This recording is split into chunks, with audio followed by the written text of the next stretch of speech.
on va répondre à vos questions. J'ai vu qu'il y a eu pas mal de commentaires sur la dernière vidéo, ça fait plaisir, c'est cool, il y a de très bons conseils, il y a très bonnes choses. Du coup, j'ai eu envie de faire cette vidéo là, principalement pour répondre à ces questions qui se posent. Télémax 51, est-ce qu'il y a des trous dans la cuve en plastique? Faut que les poules respirent? C'est très bonne question. Et oui, il y a des trous, mais je pense, selon moi, par rapport au nombre de poules qui sont pas assez gros, parce que c'est des petits trous comme ça de chaque côté. On va faire, je pense, quelque chose de bien plus large et mettre une plaque par-dessus. Mais une clôture électrique tout autour, ça fonctionne très bien contre les prédateurs. C'est pas une mauvaise idée. Après, c'est vrai qu'on a déjà beaucoup investi. En vrai, pour l'instant, ça a l'air de bien se passer. Je vous présente mon grillage électrique, qui passe pas mal de temps dans la clôture à laisser ses poils. Mais faut savoir que du coup, vu que les chats ils perdent pas mal leurs poils en ce moment, et du coup même moi aussi quand je me coupe les cheveux, on met tous les cheveux, tous les poils d'animaux dans la cage, histoire de faire fuir un maximum les prédateurs. Le chat passe aussi beaucoup de temps autour de la volière, donc ça vaut, je pense, un grillage électrique. Poule plus chien égale liberté. C'est vrai qu'on pense aussi de plus en plus à avoir soit un chien, soit une oie, donc on pensait à ça. Soit une oie, soit un chien, c'est quelque chose qui peut arriver très prochainement. Le charroux est canon, bah c'est Mickey, hein. C'est Mickey, on peut pas lui résister 5 minutes, c'est pas possible. Ah, une deuxième personne qui parle d'une clôture électrique. Bah ouais, encore une fois, ça a un coût. Ça a un coût, nous on a déjà mis pratiquement pas loin de 1000 € dans toute l'installation, tout ce qu'on a fait, ça monte très vite dans le budget. Et du coup, non, pour l'instant on n'a pas tout de suite en tout cas pensé à mettre une clôture électrique. Les barbelés arrivent, on va mettre des barbelés autour. Ah, il y avait une autre question aussi sur le fait de mettre plus de grillage dans le sol. Sauf que tu peux pas mettre plus de grillage dans le sol parce qu'en fait, la volière, si tu veux, elle n'est pas posée sur de la terre, elle est posée sur de la pierre, sur du calcaire. Et en fait là, toute la paille et la terre que vous voyez, c'est juste une fine pellicule de terre que nous on a transposée ici. Donc t'as quoi? T'as 2-3 cm de terre en fait. En dessous c'est de la pierre, comme ça. Et sous ces cailloux, eh ben, c'est du calcaire. Donc en gros la volière elle est placée sur une grosse plaque de calcaire. Donc très compliqué du coup de circuler sous la terre, de faire des galeries, etc. Et donc aussi de poser le grillage en dessous. Je peux vous assurer que pour bien fixer les crochets dans le sol, eh ben on a bataillé, c'était le plus dur en fait. Il a fallu perforer la pierre, ma feuille. Tu ne crains pas qu'elles aient trop chaud dans un poulailler en plastique, nous dit Jean-Claude. Pour l'instant elles se plaignent pas. Je sais pas si vous vous rendez compte un petit peu de l'épaisseur de cet arbre, mais ça fournit de l'ombre pratiquement toute la journée. En vrai, les deux seules installations qu'il va falloir faire très rapidement, effectivement, c'est des aérations plus imposantes et aussi une deuxième porte sur l'un des côtés pour pouvoir plus facilement enlever tout ce qui est déjection et paille, parce que le problème c'est que depuis qu'on a installé la porte, eh ben, on a très peu d'espace pour sortir tout le schmilblick quoi. Et là en gros je vais vous montrer, attends il est quelle heure? Vous allez peut-être assister à la fermeture des portes en direct dans 9 minutes. Est-ce que vous serez toujours là dans 9 minutes? Dans 9 minutes les portes vont se fermer toutes seules parce qu'elles sont programmées à 21h30. Et je vais commencer à mettre le night shot là parce qu'on n'y voit plus rien. Bonjour! Bonjour mesdames! Qu'est-ce que tu fous là? Est-ce que t'as cru que c'était ta place là, au-dessus de la volière? Il est complètement fou ce soir. Est-ce que t'es une poule? Est-ce que t'as ton mot à dire ici?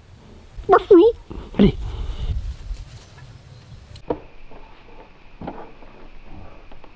Donc ouais, je pense que je vais faire une porte ici.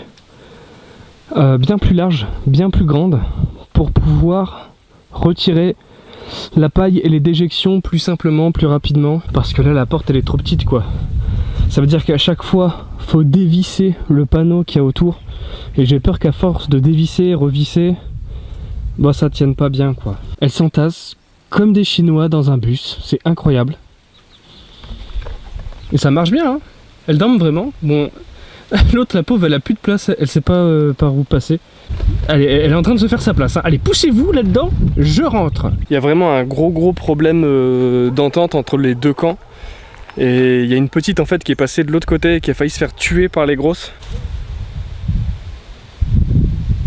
Du coup, est-ce qu'on a d'autres questions? J'ai été obligé de me mettre en night shot, c'est fou ça. On se retrouve sur la chaîne principale l'honneur quoi, voilà, hein. On a les mêmes filtres hein, du coup. Ce que j'ai fait c'est d'enregistrer la voix de la famille, c'est un appareil branché à un programmateur multiples qui en fonction des réglages va lancer le son à intervalles irréguliers, ça marche très bien. C'est une bonne technique aussi, c'est une très bonne technique. Quelqu'un qui dit les barbelés c'est peut-être un petit peu exagéré. Alexis qui nous dit ça. Par contre une cage à rats ou deux le long du grillage, les rats longent les murs, ça fonctionne. Alors le problème, comme je lui ai répondu du coup dans l'espace commentaire, c'est que on laisse les chats dehors. Et imagine que le chat rentre dans le piège, c'est pas non plus tip top par rapport à ça. Sinon on n'aurait pas eu de chat, je pense que c'était très envisageable d'avoir des pièges à rongeurs, ça c'est vrai. Alors c'est bien parce que c'est marrant parce que Alexis m'a répondu les cages ne sont pas dangereuses, si tu prends un chat ou un hérisson, il suffit de le relâcher. Oui non mais si je pars 3 jours, je vais pas laisser mon chat pendant 3 jours dans une cage en train de mourir de faim. Et puis même je vais pas le laisser passer toute la nuit dans une cage, enfin, à un moment donné, je veux pas être méchant.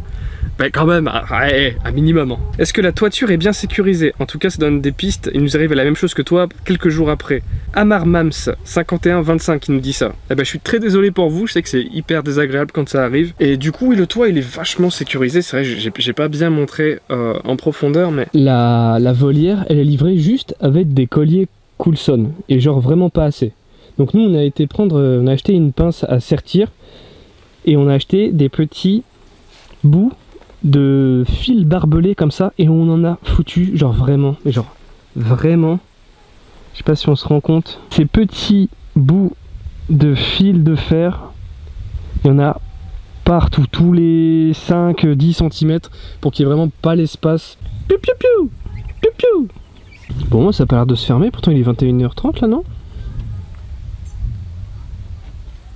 Tu vois, je vais me retourner, ça va se fermer derrière moi. Question, non, je crois que j'ai répondu aux questions les plus fréquentes en tout cas. Mais voilà, sachez que niveau sécurité, ça a l'air d'être pas trop mal. Après, ça fait peu de temps, mais on les laisse en liberté quand même sur tout le terrain, uniquement quand on est en extérieur et qu'on travaille dehors. Que moi, c'est soit quand Coralie ou moi on est dehors, soit tous les deux, soit tout seul, mais il faut qu'il y ait une présence.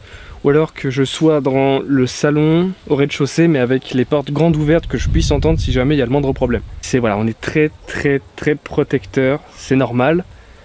Par rapport à ce qui nous est arrivé, ça nous a vachement endurci et on fera mieux même encore, on va rajouter des choses et puis on va agrandir tout ça parce qu'on a quand même 19 poules et ça commence à me faire de la peine de voir les petits dormir comme ça dans un tout petit espace. Donc on va agrandir, on va améliorer, on n'en est qu'au début du truc. Et voilà, je suis content déjà qu'on puisse vous partager tous les efforts qui ont été mis en place et content aussi que vous voyez un petit peu qu'on prend pas ça du tout à la légère quoi.